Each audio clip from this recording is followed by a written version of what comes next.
Welcome to day 80.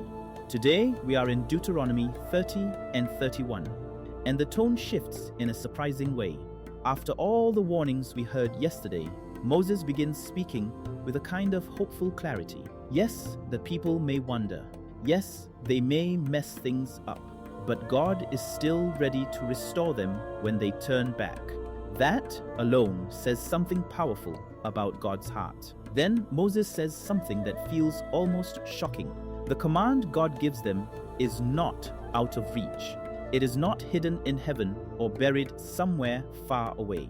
It is already close. Close enough to speak. Close enough to live.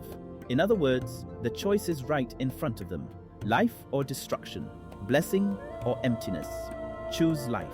And honestly, that line still hits today, because most of us imagine our biggest spiritual decisions will be dramatic moments. One huge crossroads, one defining turning point.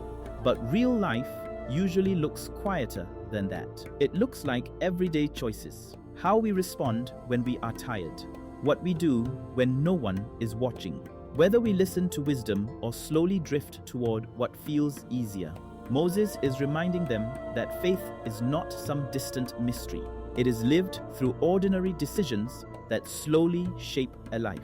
Then in chapter 31, something emotional happens. Moses announces that his time as leader is ending.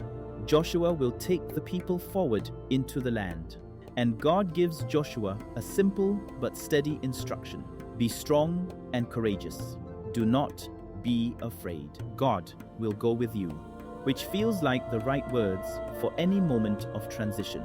New responsibility, new season, new uncertainty. So here is the quiet question this reading leaves hanging in the air.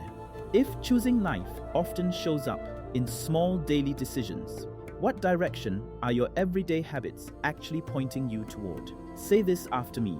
God, help me choose life in the small decisions of my day. Shape my habits, my thoughts, and my courage, so I walk in the direction you are leading. Tomorrow is day 81.